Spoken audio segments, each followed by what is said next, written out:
All right. What's going on, everyone? Happy Monday. Hope everyone had a great weekend. Back in Austin for like 3 straight weeks, which I'm like extremely excited about. I've been traveling quite a bit. Was just up in Colorado though for 4 or 5 days, right? Beating the heat, which was amazing. So excited to be back. School kicks off, like I'm sure it does for a lot of you, on Wednesday. So right after this, I've got the old Meet the Teacher, which should be a fun one. So far so good. So, all right, what's going on, everyone? If you see, I've got my like little comment. I'm going to try the different setup that I've done in the past. So if you see me down here, really what I'm doing, I'm like looking at myself here, but I'm just that way I can comment, and it's actually I think a little bit easier for me to do it here. Make sure to toss in the comments where you're joining from. Feel free to drop in your role. If you are just joining me for the first time, one of the first times, I have been for the last couple of months talking about AI and generative AI a ton, and really excited for this one. This is going to be a great one, for all of us. So what's good? And as usual, if you are joining for the first time, please make sure to drop your questions in the comments as well too. Almost without fail, at the end, I'll spend a little bit of time just going through some questions and different things that people have around this. Today's topic is such an important one for me because I feel like everything you hear about AI today is like writing better messages and how to write your better perfect email. And then like what's happening? People still aren't booking meetings. Shocking. So we've got to realize that generative AI and tools like it are absolutely not just for the top of funnel, but also for later stages of the deal. And so I'm going to go ahead and drop a couple more links for us here for everyone to check out. For sure, make sure if you haven't already, this is wild. We have literally over 500 people that have, signed up for this. Yes, Scott McDonald, what's up? What's up, Scott? Scott McDonald and I, just so you know, may or may not have waited tables. Well, he was a bartender at TGI Fridays. So if you want to know about my college life, that's what it was. Yes, Scott, this is always recorded, so you can join us whenever you want. So if you're joining now, make sure to sign up. I'm going to drop another link in here for you. Upcoming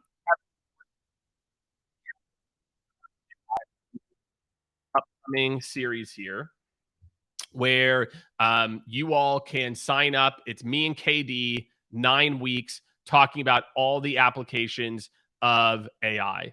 And I cannot tell you again, Kevin's kind of the guy who kind of got me starting to think about this. And since then, I think I've really, taken it to the next level, and he's taken it to the next level on what's possible here. So I'm going to jump into this late stage deal prep. Everyone, and again, they think like, oh, again, AI is for better messaging. Like, yeah, sure, whatever. But there's different applications for different, let's call it non, just writing a better message to book a person type, applications here. So the first thing I'm going to do is I'm going to talk a little bit about like some different prompts you can use and some different things that you can use, here. So this is a good one for me. Okay, I'm going to copy and paste this in here. I realize I can't use my phone the whole time like I want to, but you guys can have it in here. So, all right. So think about things like role playing, scenario planning.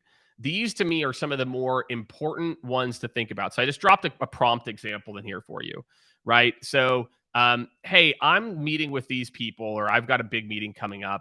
Here are some of the challenges that they're facing. Highlight the key technological decisions they make, their involvement in enhancing the customer experience, etc. So imagine you want to get up to speed on a persona. You want to get up to speed on, who this person is, what they might care about. If you're using something like Bing or Bard that also uses the internet, they all use internet, that uses like searching online, you can make these very specific to the individual. So again, when I think about the applications of generative AI in later stage deals, the ability to scenario plan is just a massive one to me. right? So, okay, let's take it to the next level. Now, let's say you wanted to get up to speed on the industry. Okay, I'm going to drop another one in here for you. Again, here's what happens. And just so you all know, leaders and executives take meetings with people that make them smarter. And so if you're not making people smarter, you're not staying up to speed on trends in the industry. That is why your meetings probably are not going the way you want them to. More and more people, what we found is, executives are looking for ROI, but they're also looking, it's like, look, if you're not going to add value and you don't know what's happening in my industry, then why am I going to take this meeting with you? What do I need to, meet with you for? Because, you're not adding a ton of value to my day-to-day or my life. So just think of that, okay? Which is these different prompts. There's some long ones, but again, think about how it can help you to, get to know the person better, scenario plan, make sure I've got a couple of industry tidbits, like, great. Hey, tell me, like, quickly summarize top 3 trends in industrial manufacturing for operations managers of medium-sized waste management firms, right? So just think of the applications. That way, when I'm going into the meeting, I've got all these little like tidbits, some different things I can use just to demonstrate myself, as an expert. Okay, next, but certainly not next, but not last, is refining your value props. So I'm going to drop some prompts in here for you all for this one. Okay, so I want you to think about this one. For a lot of you, you might know your value prop, or you've ran hundreds of meetings for the company you're with, or thousands of meetings. This is going to make your pitch better. So again, it's like, hey, I've got a larger meeting. The CTO of an e-commerce industry, and they're trying to do ABC. The pain points they've told me are ABC. Help me to redefine my value prop for this. And again, like the prompt I just dropped in there is a good one if you don't have, you're just using ChatGPT and you're not using, something that's internet enabled. Imagine if you are using something that's internet enabled, like a Bing or a Bard, you could get specific. You could drop in a link to their investor relations page. Ooh, it's one of my favorite moves right now. Okay. If you're using Bing, okay, listen to this and bookmark this. You can copy and paste in. If you're using Claude 2, you could just literally upload like their whole annual report. Or you could, if you're using Bing, you could put a link to their investor relations. Hey, using this link, find, and looking at, the last 6 months, are there any articles that talk about one of these 5 topics? So imagine being able to like do this advanced prep, advanced research, to really define the value prop. Hey, I know you all are focused on this. This is how I think I can help you with that. So again, very specific, very relevant use cases for them. So that's value prop. Okay, so we've got prep kind of research. We've got nailing the value prop. Again, and just think how you can use more and more of these types of prompts to get more specific, and more specific as a part of this.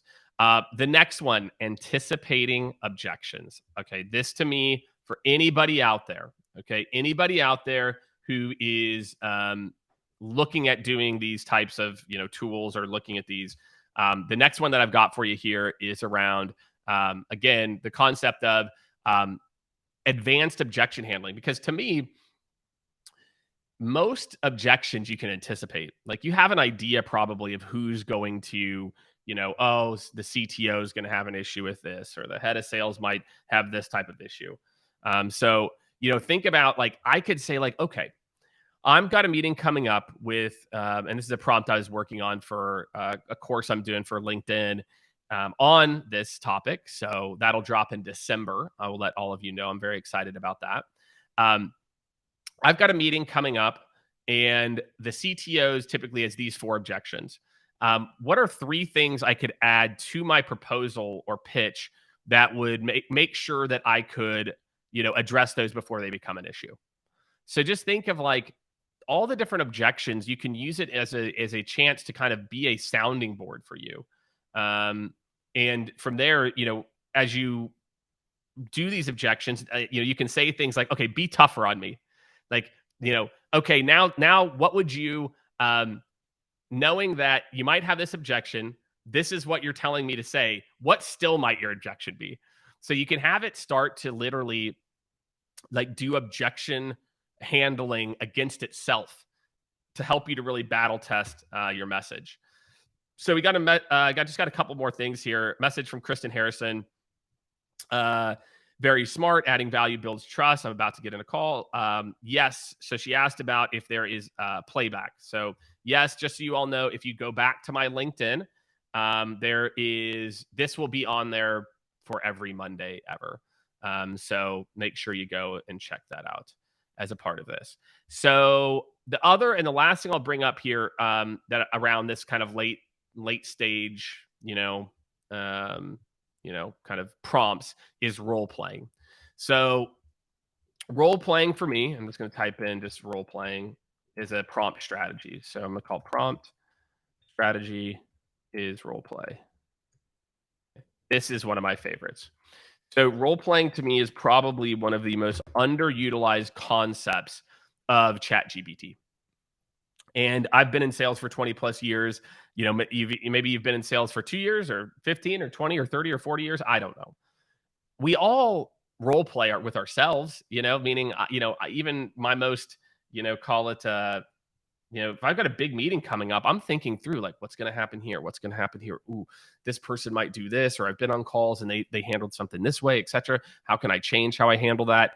So think of this concept of role playing in these advanced later stage deals. Again, I started to kind of tease some of these. The prompt that I built out, let me see if I can find it for you real quick. I literally was just working on this thing. Yeah, here it is. Yeah, this is a good one. There's some typos in here, so don't judge me. All right, don't judge me because there's typos in here. So here's an example of a role play one that I just built out. My company, Link, has 2 meetings with the VP of Sales for X Division and X Company. It has had 2 meetings. We should probably call that out. See, I told you there were typos. This is like very raw. The first meeting, he highlighted these things. He had some interest specifically in this is the product page. There's a lot of typos in this.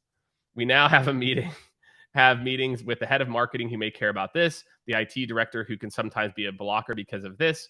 Based on that, what do you think that they would care about here? Let me just clean this up. That's just objections. Okay, here we go. All right, I clean this up for you.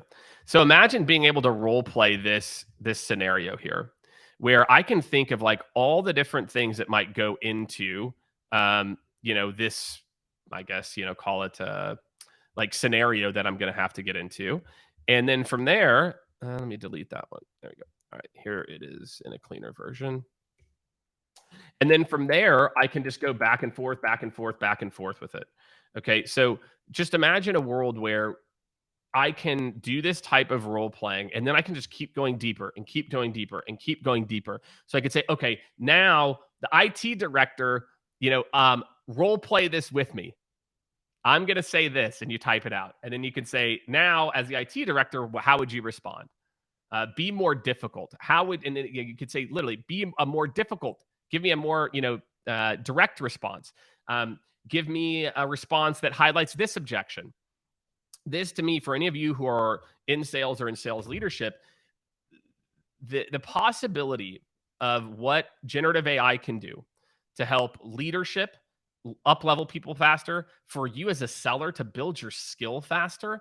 And, again, even if I, as an experienced seller, this is something that, you're typically going to just, bounce this off the inside of your head.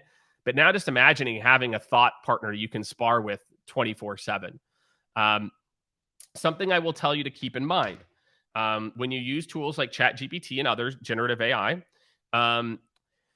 each thread is going to be kind of its own concept. And so what I mean by that is, if you just start to do everything in the same thread, ChatGPT and other tools like it will start to lose focus, because they're like, wait, he was asking me about this and now it's this. And so does he still want to talk about this thing? And so, when I think about creating these threads, I create different threads for different scenarios.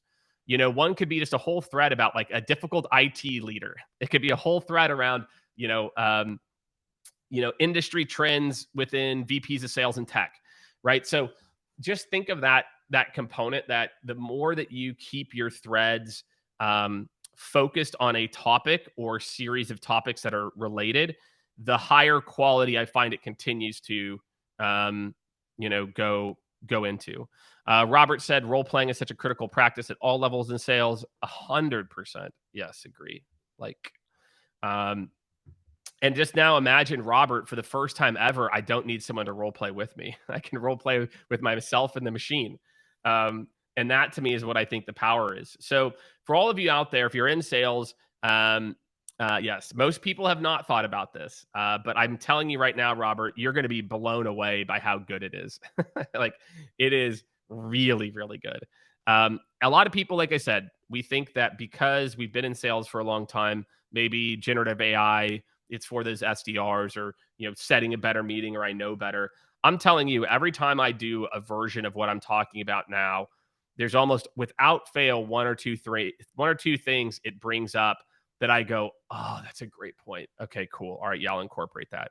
Or vice versa. Like I said, it's oh, okay, well, cool. Like it's highlighting pretty much what I'd planned. And then again, just think about how you can keep pushing its buttons, saying, be someone who's more direct and really didn't want to be in the meeting in the first place. You can tell it to act like that. I find that ChatGPT defaults to maybe in the sales environment like too nice at times. And so I consistently in my prompts tell ChatGPT to be more direct, to have more objections than it typically wants to, because like I said, ChatGPT I feel like can just be too polite.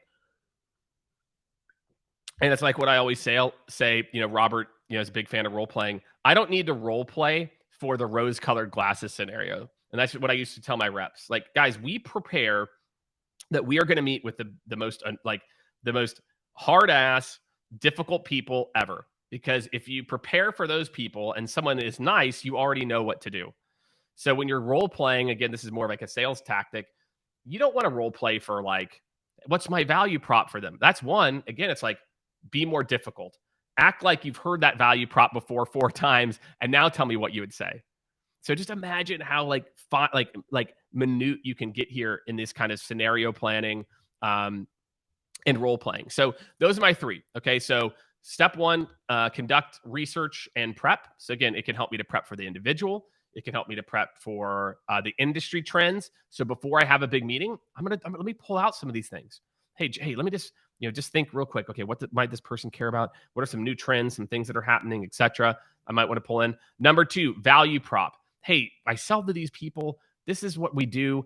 Give me 3 ways they would say yes. Like, how can I tweak this product page to better fit with what they do? So again, how can I get my value prop more and more specific to that individual in that situation? And last, but certainly not least, anticipating objections and role playing. These last 2 are just, they're just wild, again, and, someone who's been in sales for as long as I have, these are the things I used to do in my head. I would sit there, late at night, or, I'm up, I'm like, okay, well, this person's going to be like this, and then this. And now it's like, I can literally like put it out all on paper and really think about it, 24/7. So that's what's up, everyone. That's what I got for you.